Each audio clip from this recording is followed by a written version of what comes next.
Hello বন্ধুরা, কেমন আছেন আপনারা সবাই? আজকে চলে এলাম পুডিংয়ের রেসিপি নিয়ে। ক্যারামেল তৈরির জন্য একটি প্যানে পরিমাণ মতো চিনি আর সামান্য পানি দিয়ে দিলাম। হালকা নেড়ে দিলাম।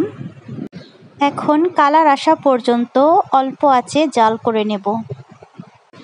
প্যানটাকে ধরে একটু ঘুরিয়ে দিলাম। তো দেখতে পাচ্ছেন বন্ধুরা, ক্যারামেল তৈরি হয়ে গেছে। এখন আমি একটি বাটিতে তুলে নিচ্ছি। এই বাটিতেই আমি পুডিংটা তৈরি করব, তাই এই বাটিতেই ক্যারামেল সেট করে নিচ্ছি। ক্যারামেল সেট হতে থাকুক। চলুন দেখি আমাদের পুডিং তৈরিতে কি কি লাগছে। দুধ, চিনি, ডিম আর কমলা।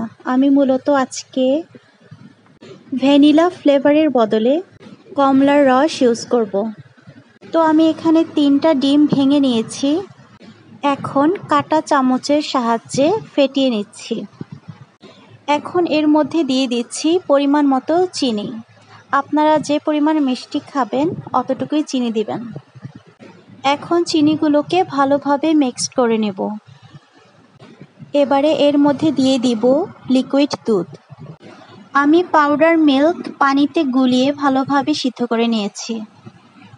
এখন ভালোভাবে মিশিয়ে নেব। এখন আমি এর মধ্যে দিয়ে দিচ্ছি কমলার রস।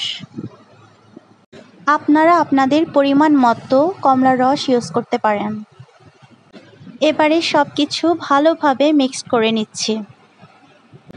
এখন যে বাটিতে ক্যারামেল সেট করেছি, একটি ছাঁকনির সাহায্যে ওই বাটিতে মিশ্রণটি ঢেলে নেব। অন্যদিকে আমি একটি হাঁড়িতে পানি গরম বসিয়েছিলাম। এখন পুডিংয়ের বাটি ওই হাঁড়িতেই বসিয়ে দিলাম। এখন হাঁড়িটি ঢেকে দিচ্ছি। ঢাকনার ছিদ্রটি অবশ্যই বন্ধ করে নেবেন।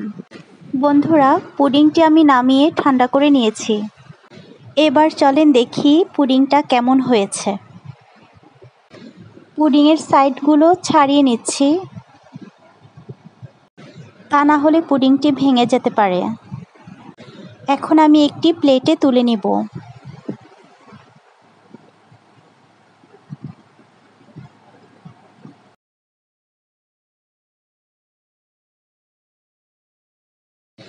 এই যে দেখুন বন্ধুরা, আমার বানানো পুডিং। তো বন্ধুরা, আমার ভিডিও যদি আপনাদের ভালো লেগে থাকে তাহলে লাইক, কমেন্ট, শেয়ার করে আমাকে সাপোর্ট করবেন এবং আমার পাশেই থাকবেন। আজকের মতো এখানেই বিদায় নিচ্ছি। ধন্যবাদ।